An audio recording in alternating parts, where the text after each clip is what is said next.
Des prostituées, direction de menteur, mais grâce au nom de Jésus, nous devenons un peuple mis à part. Voilà pourquoi nous avons la joie de t'acclamer. Parce que tu es le roi des rois. Le nom de Jésus est un trésor pour nous. C'est de l'homme qui est ensemble. Le nom qui bénit, qui sanctifie. Le nom qui pardonne. Alléluia.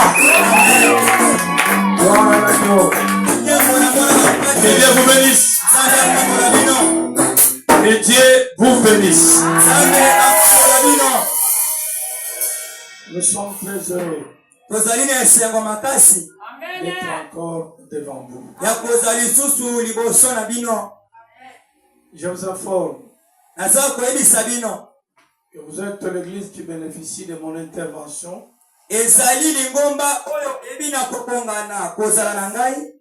Après tout mon temps de repos. Depuis le 5 janvier, c'est aujourd'hui que je viens assister au culte.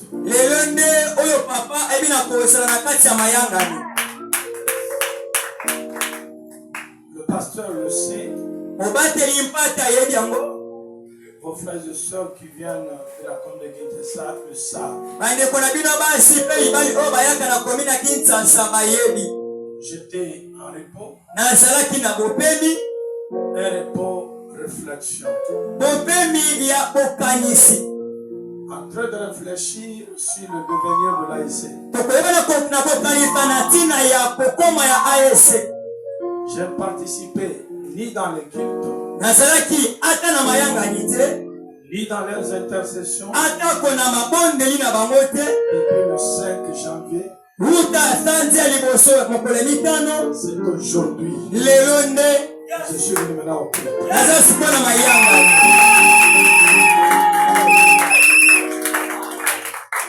Et je suis venu vous présenter un élément qui va révolutionner votre vie.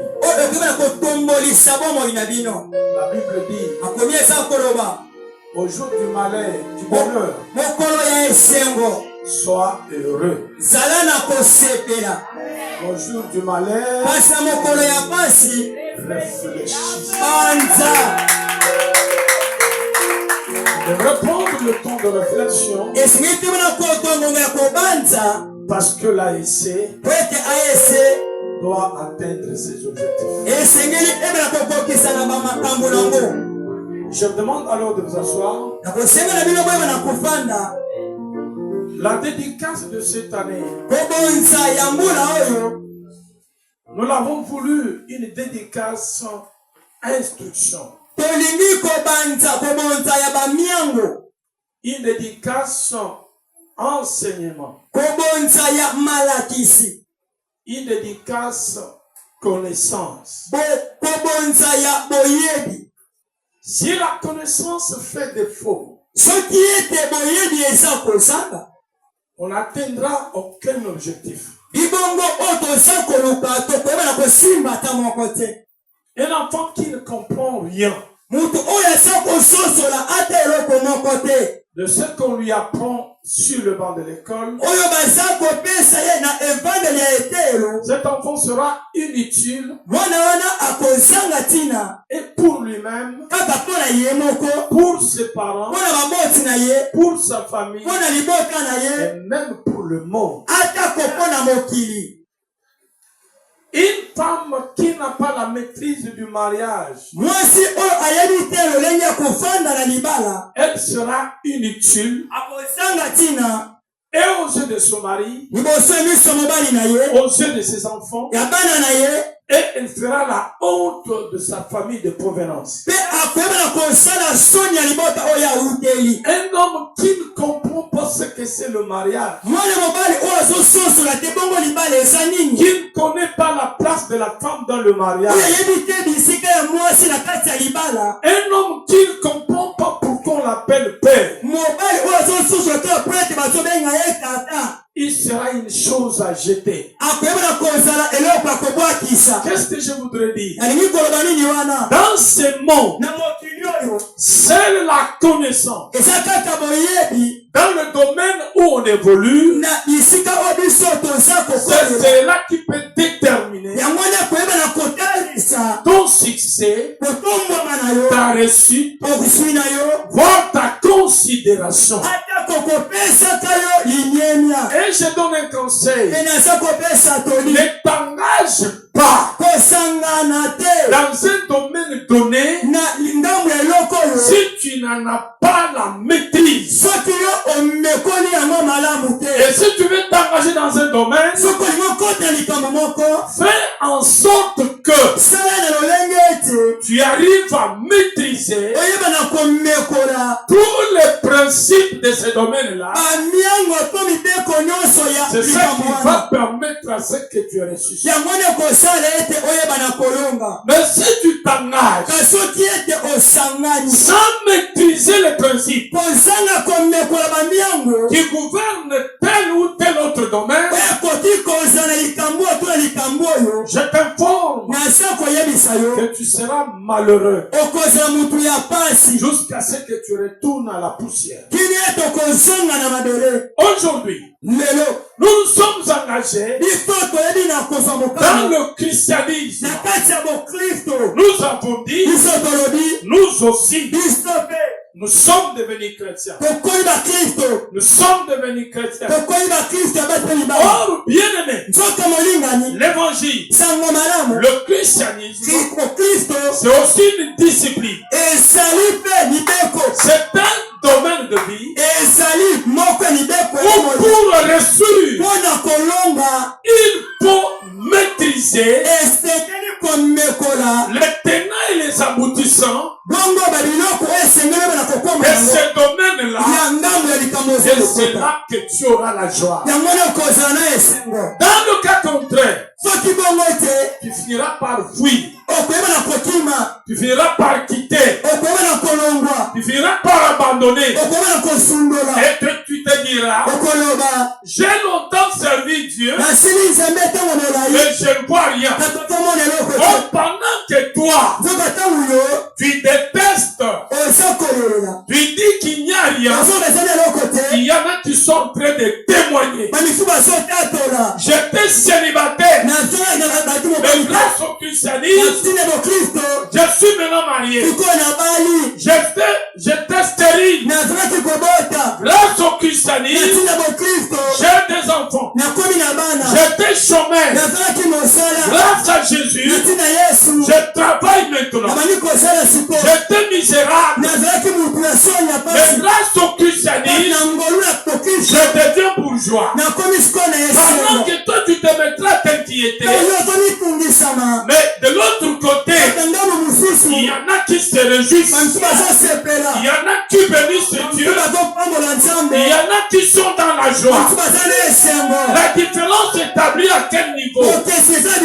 Vous vous êtes engagé dans un domaine sans maîtriser ce principe. Il n'y a aucun domaine où vous pouvez vous engager et réussir sans maîtriser comment ça fonctionne. Même dans le commerce, il y a des principes. Il y en a qui sont restés à la maison, qui pleurent de faim. Mais pendant que les autres se développent dans le commerce, quand lui fait oser, il n'arrive pas. il échoue toujours. L'argent qu'on lui donne, ça disparaît. Pendant qu'il déclare, le commerce ne marche pas. Mais il y en a qui achètent des parcelles. Il y en a qui achètent des véhicules. Toujours dans le commerce. Le problème, c'est le guet. Lorsque vous voulez vous engager dans un domaine, faites en sorte que vous maîtrisiez les principes qui gouvernent ces domaines-là.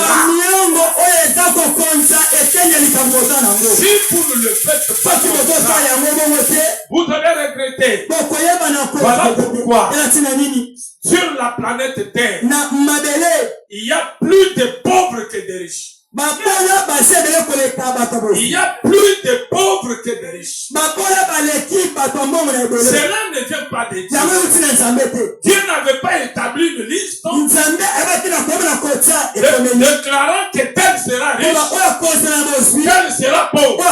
Non, tout dépend de la manière dont, en venant dans le monde, chacun a la manière dont il s'est orienté. Vous êtes avec moi? Amen. Voilà la raison pour laquelle je vous dis, la vie est dans la tête des vieillards. Peut-être que vous n'avez pas compris quelque chose. Il y a une maxime en lingala. Il y a une maxime en lingala. On dit la bouche d'un vieillard dégage une mauvaise odeur. Mais les paroles qui sortent sont les paroles de vérité. Voilà pourquoi en Israël, on ne priait que les dieux de paix.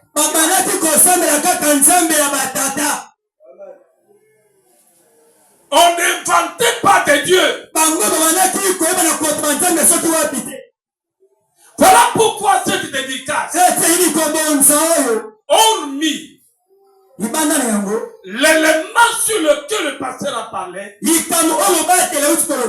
vais vous ajouter un second élément, lequel, si vous le maîtrisez, cette année 2025, il y aura un grand bouleversement dans votre vie. Je vous donne un seul verset pour condenser ce qui a été déjà dit, et je vous présente un second élément. Hébreux chapitre 12. Le verset 4e. Je voudrais que les serviteurs de Dieu lisent ça. Hébreux chapitre 12. Le verset 4. Que dit la parole de Dieu? Soyez rapides, soyez préparés. Les serviteurs, quand le culte commence, le lecteur doit être déjà préparé avec un micro à main.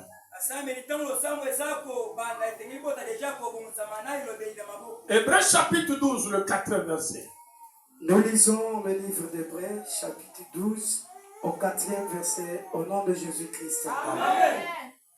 Vous n'avez pas encore résisté jusqu'au sang en luttant contre les péchés. Encore. Vous n'avez pas encore résisté. Vous n'avez pas encore résisté jusqu'au sang. Jusqu'à verser le sang. En luttant contre le péché. En luttant contre le péché. Tu peux dire amen. Amen. Amen. Veuillez voir amen. Ce texte vient pour condenser ou pour donner un résumé de ce qui vous a été dit depuis le 12. Que l'année 2025 c'est une année où, comme Dieu est pur, nous également nous devons l'être. Si nous voulons que cette année soit une année de bonheur,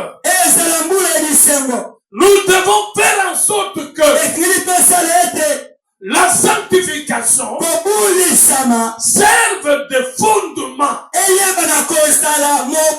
de notre marche.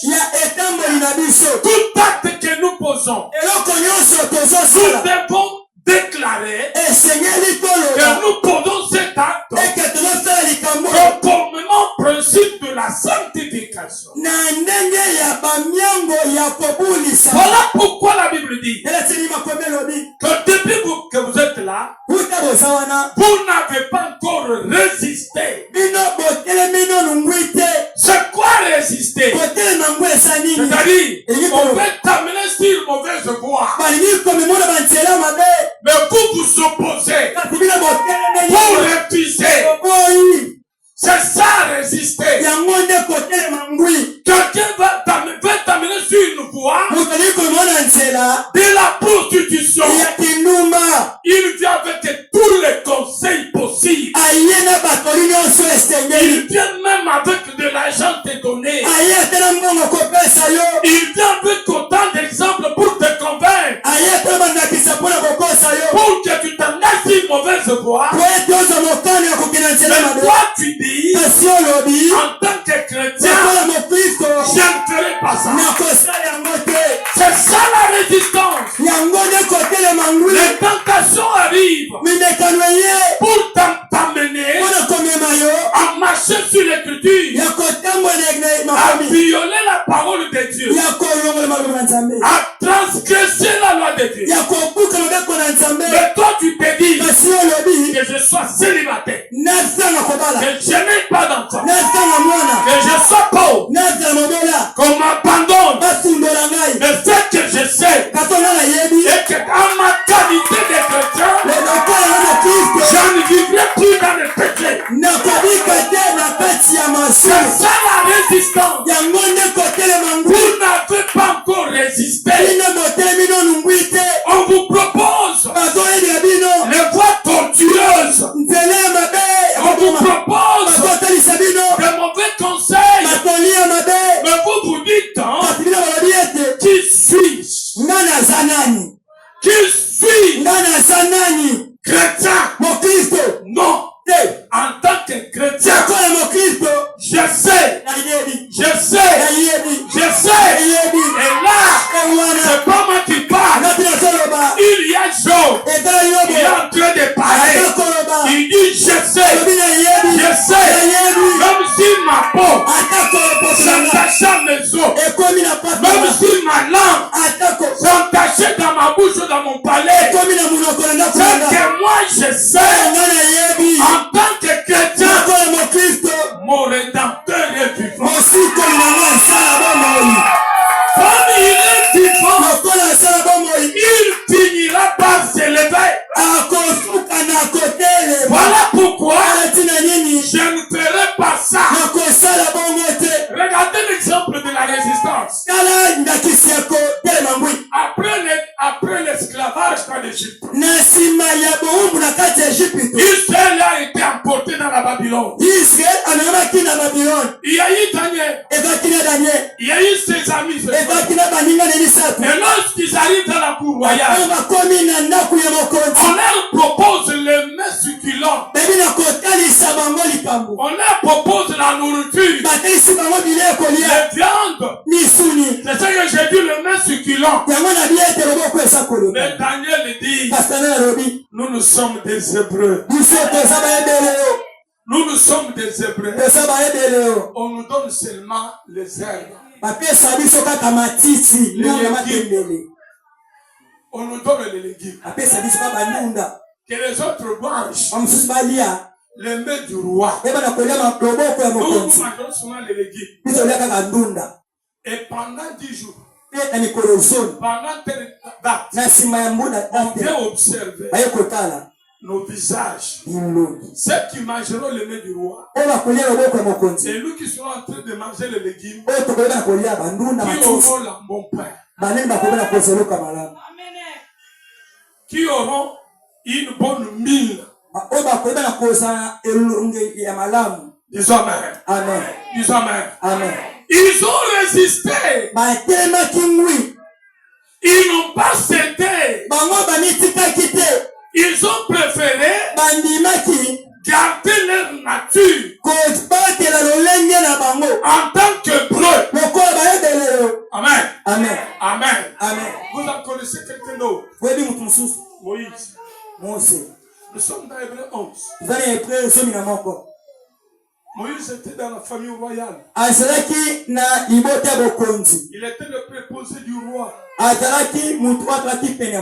Donc c'est-à-dire que après la mort du roi, c'est lui qui allait devenir roi. Parce qu'il était le fils de la fille du roi. Mais la Bible dit, Moïse ne regardait pas toutes les richesses de l'Égypte.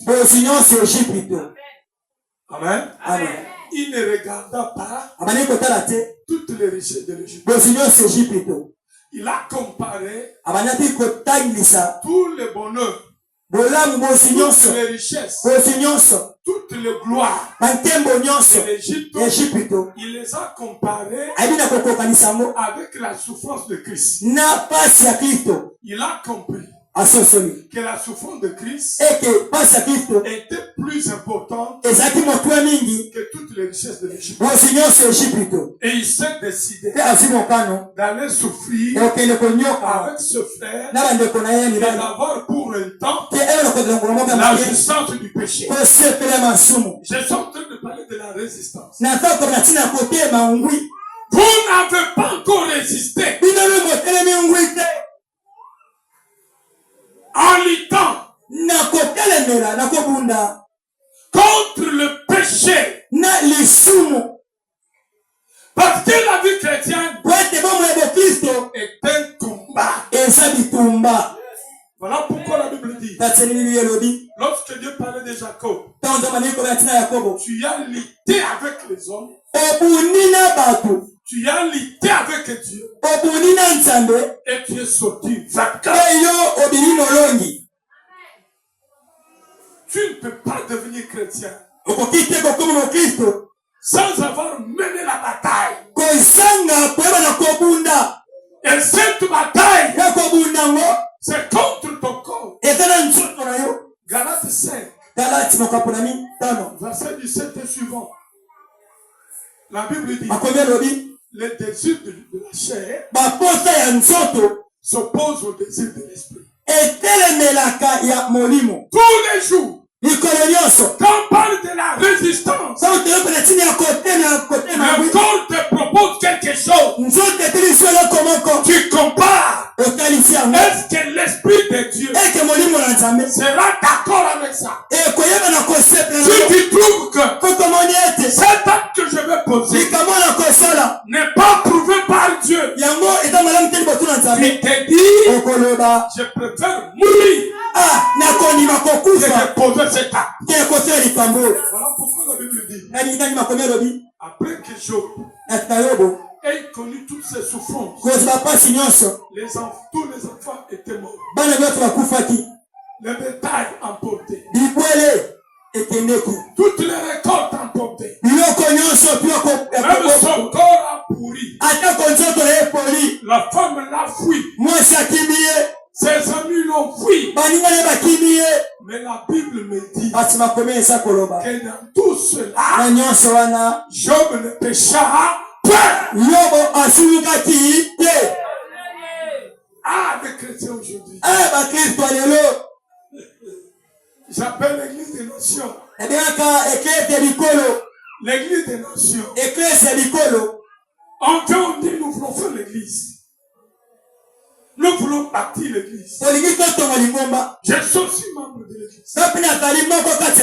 Mais le principe de la parole, on met dans les oubliettes. Et Dieu agira. Non. Voilà pourquoi on fait longtemps, beaucoup d'années, dans la souffrance, sans que les choses ne changent. Est-ce que si je continue avec Hébreux 12:4, je peux toucher l'élément que je voulais présenter?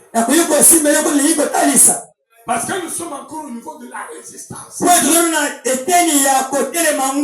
Vous n'avez pas encore résisté. Nous parlons encore de la résistance. On doit parler maintenant de la lutte. On doit parler de la mort. Parce que vous n'avez pas encore lutté contre le péché, juste accepter la mort.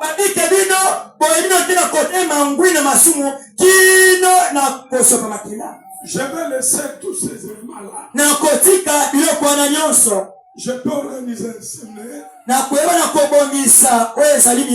Si Dieu me permet.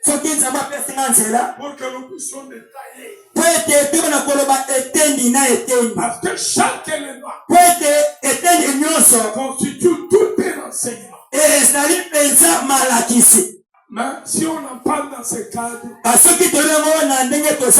on n'en sortira pas. Il faut 3, 4, 5 jours pour terminer ce verset. Disons Amen. Amen. Disons Amen. Amen. Bref, on a parlé de la sanctification pour cette année. Le pasteur a beaucoup parlé. Les hommes de Dieu ont beaucoup parlé. Mais aujourd'hui, je voudrais ajouter un élément. Prenons Genèse. Nous avons mis entre parenthèses Hébreux 12:4.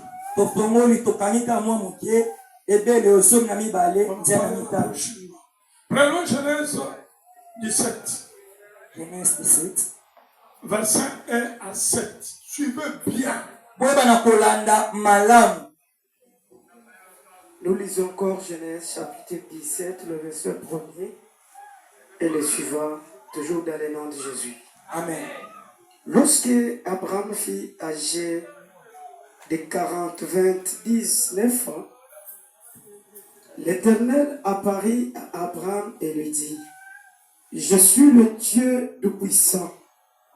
Marche devant ma face et sois intègre.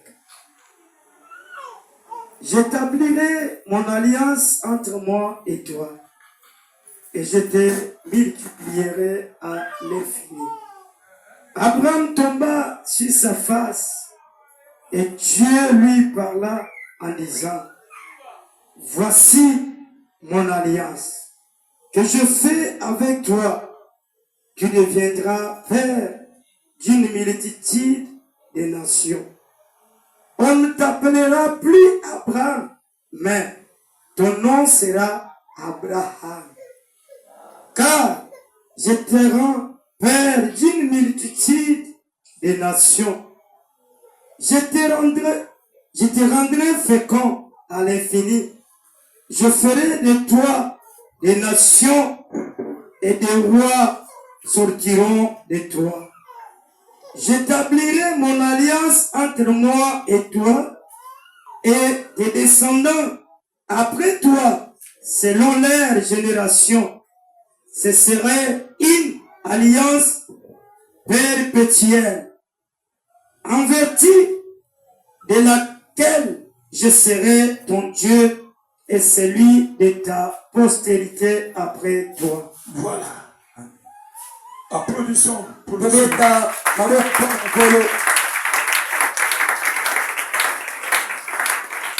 Je voudrais ajouter un élément. Dans le cas de la dédicace pour cette année, il y a d'une part la sanctification qui doit nous orienter, et de deux, on doit connaître sur quoi est fondée notre foi. Foi.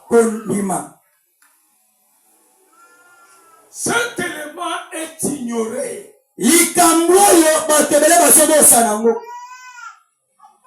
Ce qui fait qu'aujourd'hui,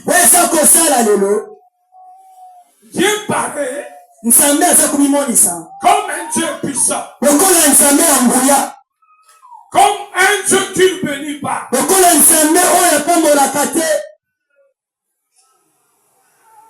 Oh bien-aimé, sur cette planète Terre, il n'y a personne qui est plus puissant que Dieu.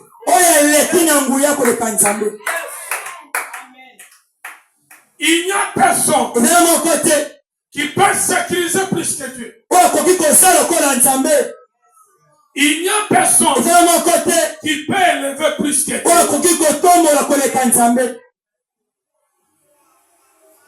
Mais le problème,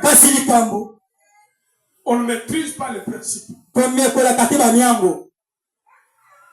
Ici, Dieu parle à Abraham. Il dit, toi Abraham, je vais conclure une alliance avec toi. Et cette alliance fait en sorte que tu ne seras plus appelé Abraham. Tu seras appelé Abraham. Parce que je ferai de toi père d'une grande multitude. De toi sortira le roi. Et cette alliance que j'établis avec toi sera le fondement de la réussite pour toi-même et pour toute ta descendance. Dans toutes leurs générations. Suivez.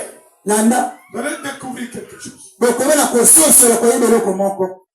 Lisons Hébreux chapitre 11. Hébreux 11. Prends le verset 13 à 16. Suivez bien, soyez attentifs. Hébreux toujours, chapitre 11, le verset 13e. Nous lisons toujours au nom de Jésus. Amen. C'est dans la foi qu'ils sont tous morts. Un instant. On dit dans la foi. Vous connaissez que la foi, c'est une ferme assurance des choses qu'on espère. Une démonstration de celles qu'on ne voit pas. La Bible dit que c'était dans la foi qu'ils étaient tous morts. Oui, allez-y. Sans avoir obtenu les choses promises. Ils sont morts,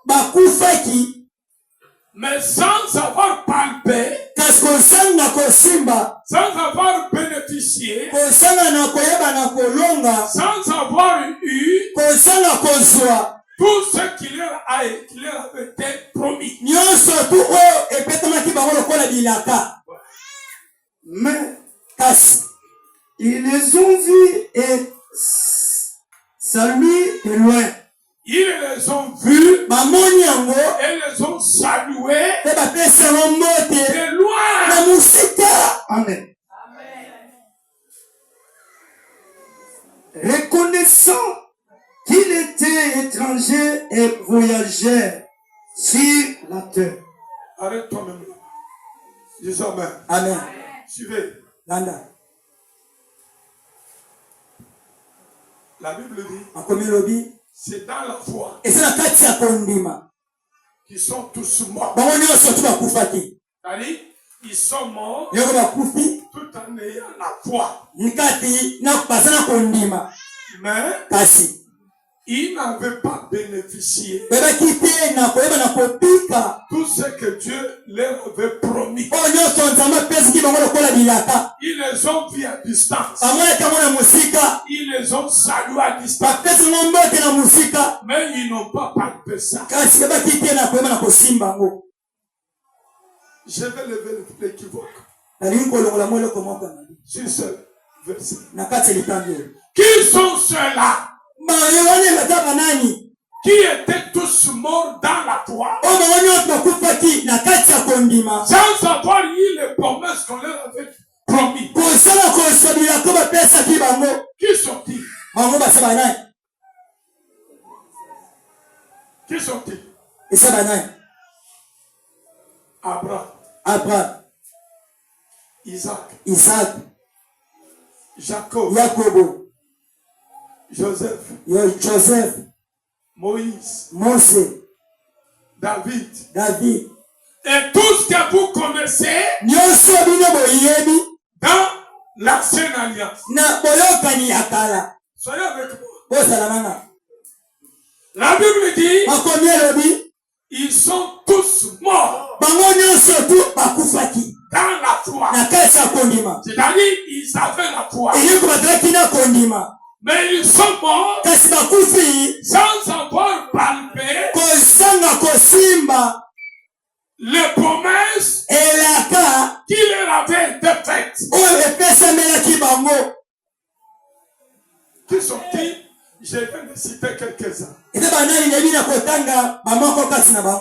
Maintenant, il s'agit de quelles promesses? Qu'ils n'ont pas palpé. Est-ce que c'est la promesse au sujet de l'argent?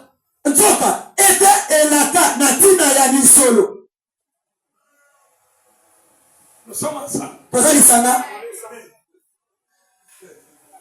Parce que la Bible est claire. On leur a fait des promesses, mais ils sont tous morts sans palper ces promesses. Ils les ont dit à distance. Il s'agissait de quelle promesse? De l'argent. Hein? De l'argent.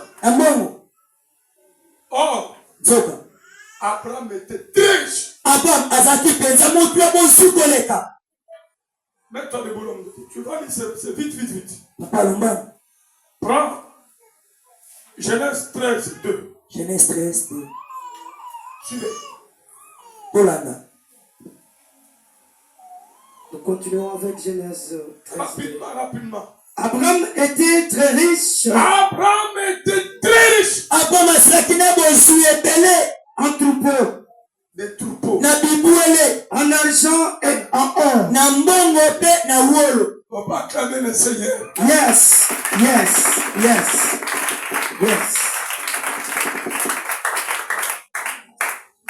Je bénis cet enfant. J'ai applaudi pour le Créateur. Yes, L'enfant. Yes. Ils sont tous morts dans la foi, mais sans palper les promesses. Ils les ont salués au loin.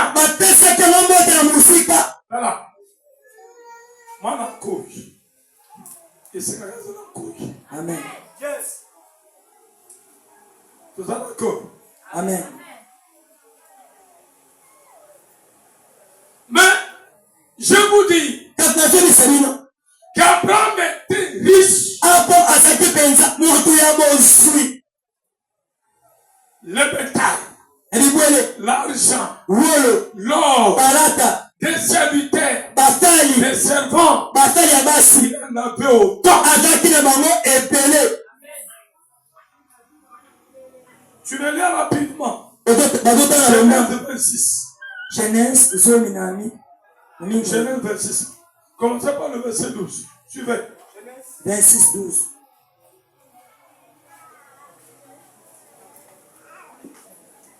Genèse 26, le verset 12. Isaac s'aima dans ce pays. Il recueillit cette année les centiples, car l'Éternel le bénit. L'Éternel le bénit. Allez-y. Yahweh a pamboni. Cet homme devint riche et il alla s'enrichissant de plus en plus jusqu'à ce qu'il devint fort riche. Dis Amen. Amen. Amen. Amen. Isaac s'aima. Cette année-là, il a récolté beaucoup de biens. Il devint riche. Et il alla en s'enrichissant. Et devint plus fort riche. Mais Hébreu 11 dit, ils sont morts dans la foi, sans palper les promesses qui leur avaient été faites. Il s'agit de quelle promesse? À la maison, à le lire. Genèse 30. Genèse 30. Verset 25. 25e verset. Jusqu'au verset 31. Et plus précisément verset 42-43. Verset 42-43 disent que Jacob devint riche.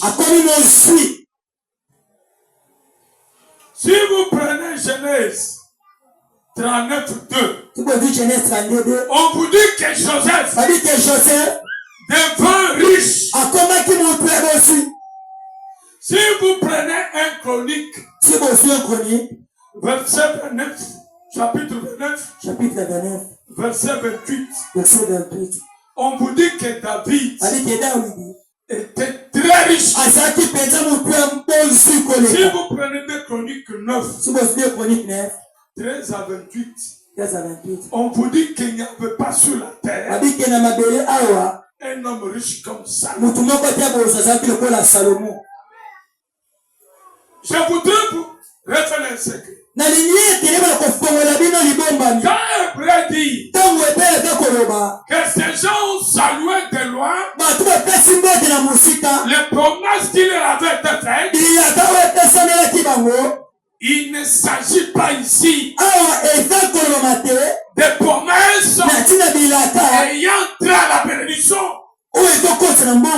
ayant trait à la richesse, ayant trait au bien matériel.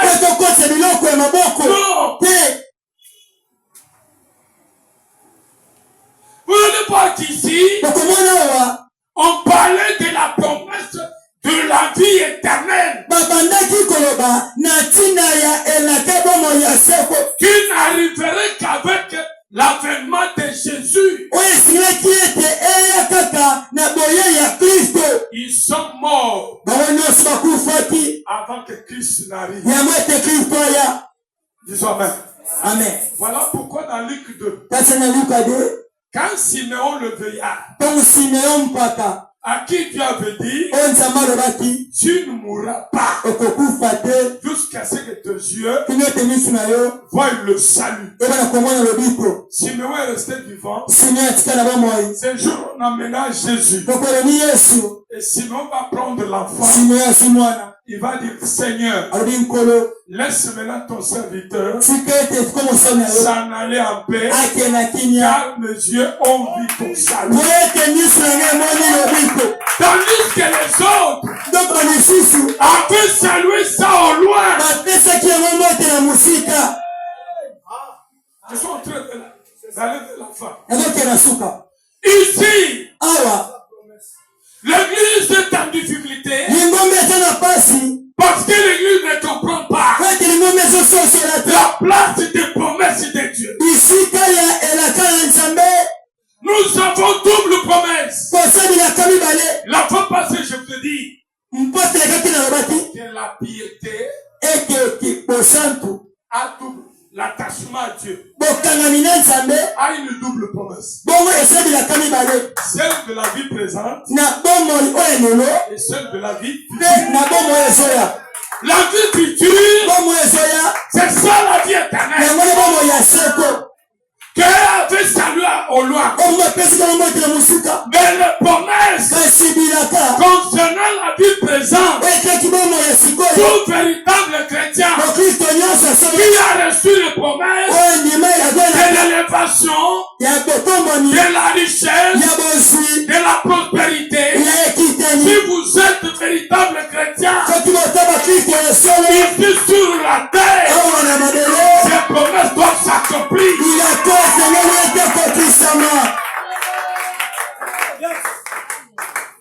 Pierre pose la question à Jésus. Nous avons tout quitté et nous t'avons suivi. Qu'est-ce que nous aurons comme récompense? Écoute, Jésus dit ceci. Il n'y a personne. C'est péjoratif. Il n'y a personne. Écoute. Vous pouvez être à l'église, vous pouvez être 80. Mais attention, c'est pas tout le monde qui suit Jésus. Jésus n'a pas prévu que tout celui qui le suit, ici sur la terre, qui puisse mourir pauvre. Jésus n'a pas dit ça. Amen. Il n'a pas dit ça. Il dit, il n'y a personne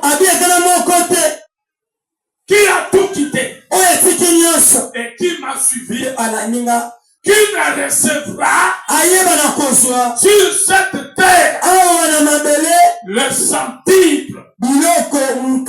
Et dans le siècle à venir, il aura la vie éternelle. Pour Jésus, tout celui qui le suit, réellement, avec fidélité, sur la terre, il doit vivre la gloire.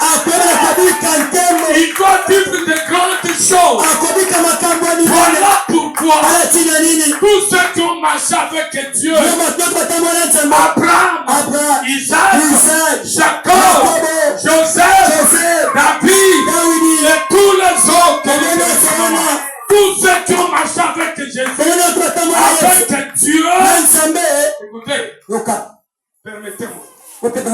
Tous ceux qui ont marché avec Jésus, je n'ai pas tort. Même dans l'ancienne alliance, Jésus était là. Amen. Parce que quand vous lisez Corinthiens chapitre 10, verset 4, la Bible dit que quand il marchait au désert, il buvait à un rocher qui le suivait. Et ce rocher-là était Christ. Amen. Et pourquoi même si j'ai dit que même ceux qui ont marché avec Jésus dans l'ancienne alliance, ce n'est pas tôt. Personne ne peut rester sans vivre la gloire de Dieu. C'est pas moi qui ai dit ça. C'est Jésus qui a dit ça. Amen l'église. Amen. Amen l'église. Amen. Personne. Voilà pourquoi je voulais vous dire l'importance de la promesse. Au départ, je vous ai dit, Israël sert le Dieu de Père. Quand il a fait l'alliance avec Abraham, c'est pas seulement avec Abraham, mais avec Abraham, avec tous ses descendants. Amen. Amen. Alors, quel est l'élément qui va vous aider? D'échanger le cours de votre vie. Hormis la sanctification, vous servez quel Dieu? Amen. Vous servez quel Dieu? Car Dieu ne fait rien sans l'avoir d'abord promis. Pour que Dieu fasse quelque chose, il doit l'avoir promis. Or, dans la philosophie d'implantation d'église, Dieu suscite un homme Il lui parle. Il lui explique des choses. Il lui dit ce qu'il aura. Comme il avait dit à Abraham. Que cette alliance, je la traite avec toi et avec ta descendance. Voilà pourquoi il essayait pour avoir la bénédiction, pour avoir la gloire, pour avoir des grandes richesses. Il veillait sur le Dieu d'Abraham.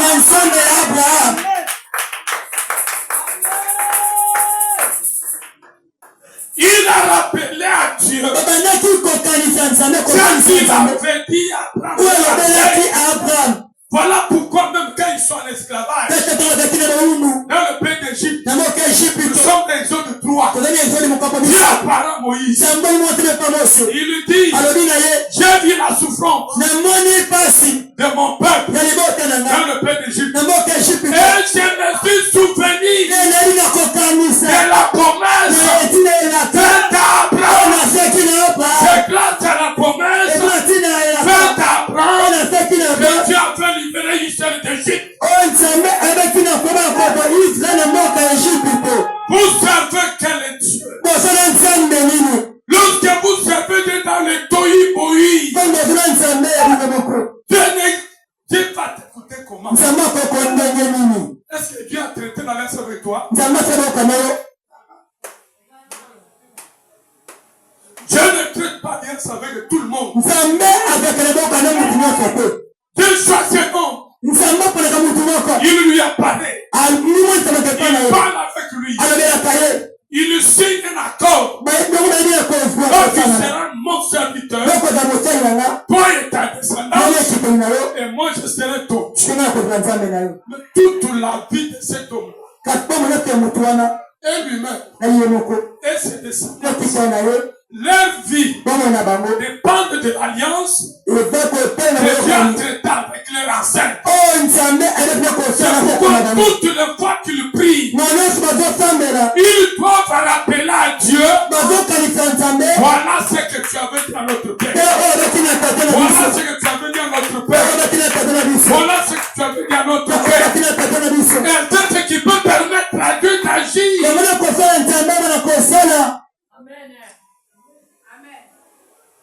Vous priez quel Dieu? Dans quelle alliance? C'est ça la difficulté aujourd'hui.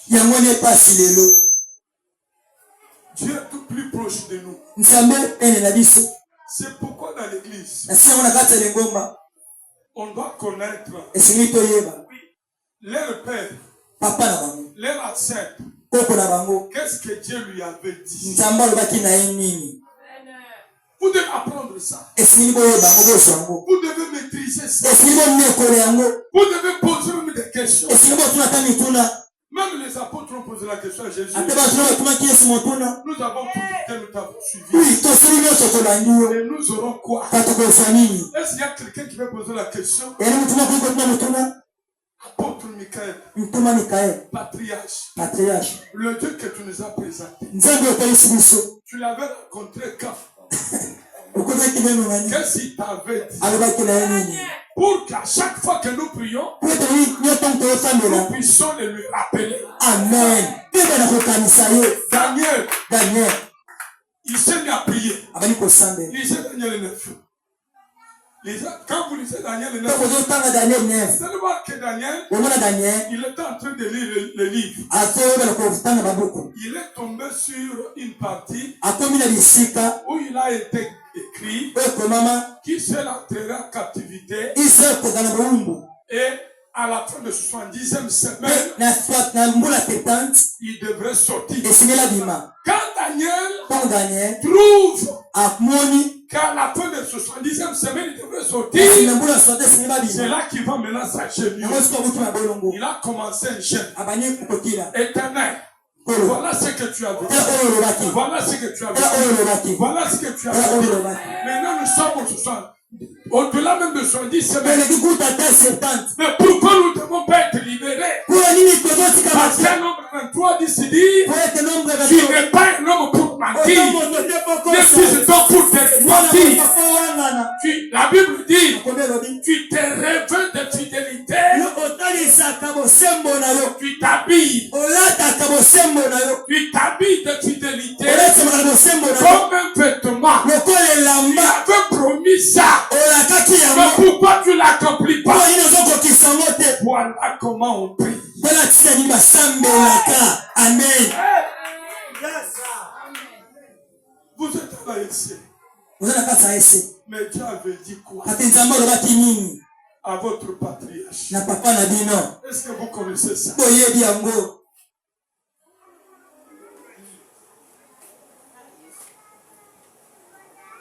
Est-ce que vous connaissez ça? C'est pourquoi cette année, hormis la sanctification, cherche à connaître ce que Dieu avait dit à votre patriarche. Amen. On prie le Dieu de Père. Amen. Amen. Oh mon Dieu. Oh mon Dieu. Toi, tu es un Dieu. Toi, un Dieu. Toi, tu es un Dieu. Vous êtes rencontrés avec ces dieux. Et il t'avait dit quoi? Parce que quand des personnes se rencontrent, ils se disent quand même des choses. Mais vous vous êtes rencontrés où? Et il t'avait dit quoi? Je ferme d'abord ma Bible.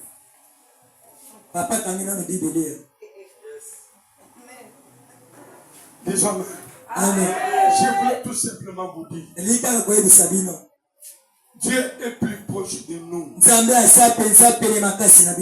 C'est à nous de découvrir comment dans le christianisme on sert Dieu pour accéder facilement à la bénédiction. Ici, la bénédiction ne parle dans le langage vulgaire. Parce que la bénédiction, c'est Christ. Comme les gens sont habitués à appeler la richesse bénédiction. Parce que l'argent, ce n'est pas la bénédiction. La bénédiction, c'est Christ. Il y a une bénédiction pour nous. Maintenant, lui, quand il y a la bénédiction en nous, cette bénédiction produit maintenant des richesses. Amen. Ça produit maintenant des biens matériels. Ça produit le mariage. Ça produit la fécondité. Ça produit l'argent. Ça produit des parcelles. Ça produit des véhicules.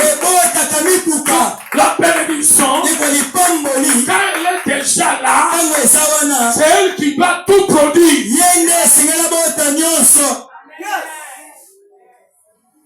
Je préfère à cause du temps.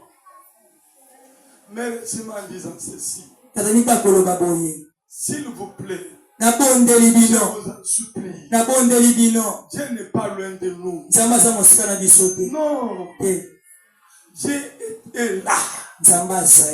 Il attend que nous maîtrisions les principes qu'on applique dans le christianisme. Et vous allez voir, c'est pas la parcelle devant Dieu. La parcelle, c'est quoi? La voiture, c'est quoi? Il y a même un frère qui pleure. Oh Seigneur, j'ai vu dans l'autre église, cette sœur-là, elle est jolie. Je l'aime, Seigneur. Mais je vais commencer à poser le bon combat. Je ne mets pas la dot, Seigneur.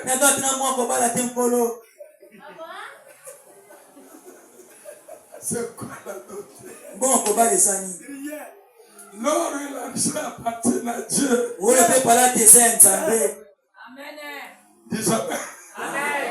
L'or et l'argent. Ah, l'église des nations.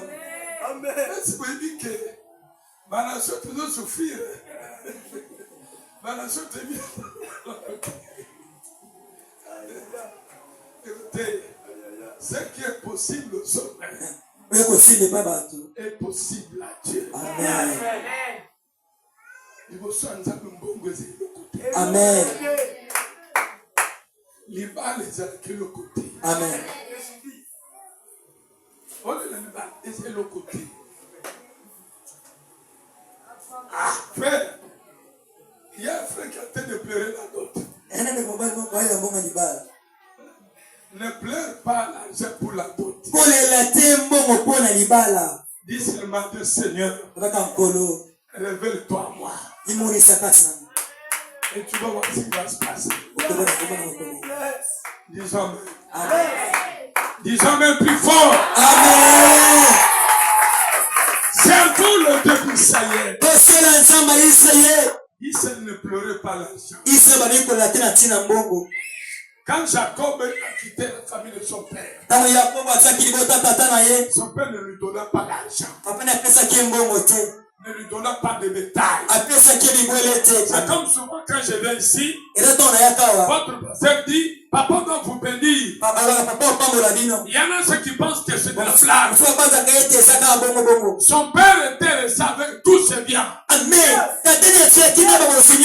Mais Jacob était parti seulement avec les paroles prononcées par son père. Et son frère s'est fâché.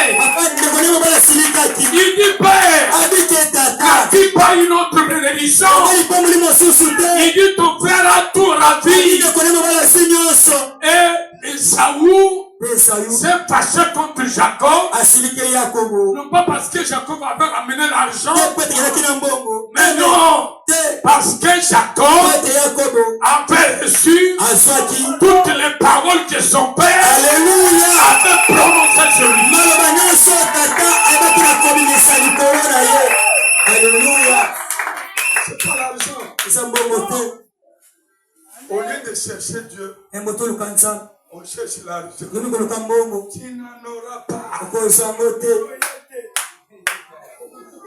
Tu n'en auras pas. Parce que si seulement la prière donnait l'argent, au Congo il n'y aurait plus de pauvres.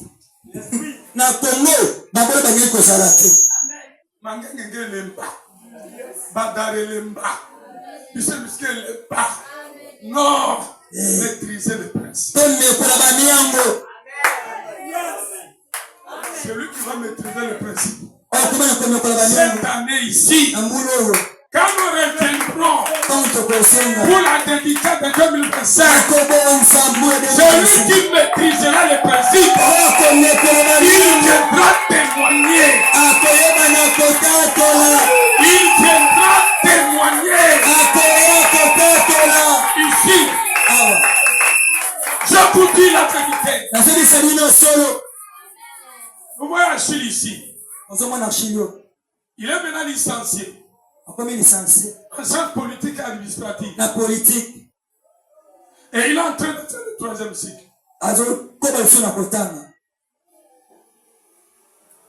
Même sa mère ne savait pas qu'il arriverait ce qu'il est. Il y a un pasteur à Boma qui avait dit il n'y a pas d'argent, n'étudie pas laisse. Tu le feras prochainement. Il est là. Ouais, souvent quand je vais ici, il est toujours là. Tel que vous le voyez. Quand il étudie à l'IPEN, il peut manquer l'argent, mais il va cueillir seulement même les paille ici. Il met dans son sac. Il m'amène à la maison. S'il va au Congo central, il peut chercher même les manioc. Les fèves de manioc. Il peut m'acheter même les gourdes. Pique. Qu'on grille là. Il m'amène seulement une vieille. Aujourd'hui, ils sont surpris dans leur famille. Sans argent. Mais il est licencié. Écoute. Un enfant de Dieu, tu n'as pas besoin qu'on te parle de l'argent. Tu as besoin que le supérieur ouvre seulement la bouche. Qu'il prononce ces paroles sur toi. Si tu crois ces paroles-là, tu verras la gloire de Dieu.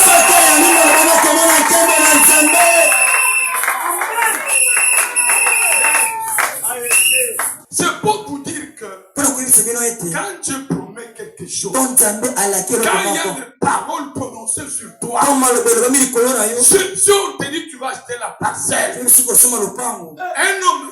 homme de Dieu te dit ça, tu vas te marier, tu vas acheter la voiture, tu vas voyager, quand un homme de Dieu prononce ça, si tu connais Dieu, tu appliques ta foi, ce qu'il a dit arrivera.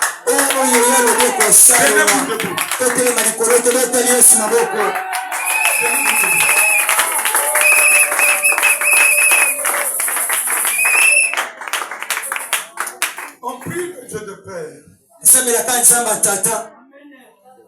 Tu n'as pas notre Dieu à prier. Au-delà des promesses, Dieu n'agit pas. Dieu a toujours été lié à ses promesses. Voilà pourquoi il est écrit, il m'a donné le premier pour que je vienne payer. Tel que nous sommes là, s'il a essayé pour changer la manière de servir Dieu, quand tu es en train de prier, tu pries le Dieu de ton Père, parce que Dieu a des choses qu'il lui a dites. C'est ça que vous devez rappeler à Dieu. Et pour ceux qui ne le savent pas, moi, Michael, si on vit Jésus, moi,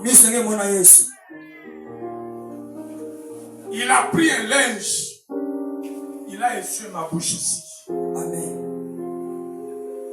Je reviendrai pour vous faire voir qu'est-ce que Dieu m'avait parlé. Ça va vous permettre de savoir comment prier. Et ça va changer les choses dans votre vie. J'espère que belle fille n'est pas là pour aller encore m'accuser comme il a toujours dit. Souvent quand je vais ici, Dieu m'amène ailleurs. Non, Dieu m'amène dans une autre dimension. Et quand on rentre, j'ai toujours des problèmes avec l'église là-bas. J'ai dit à ici, vous êtes bénis. Amen.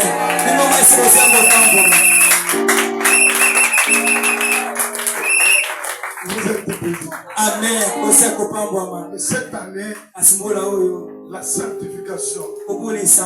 Et quand tu es en train de prier, rappelle seulement à Dieu ce qu'il avait dit à tes pères. C'est ça la véritable prière.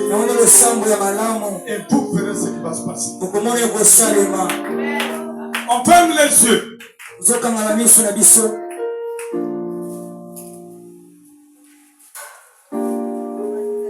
Ferme les yeux. Un cantique d'une minute.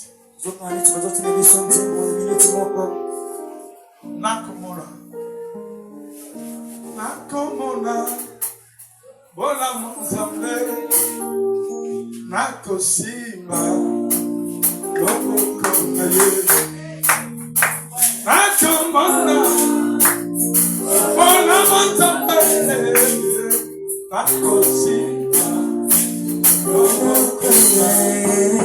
Come on. Maman, chacun pour nous c'est la prière.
Batu na kangai wapi mtu ayembe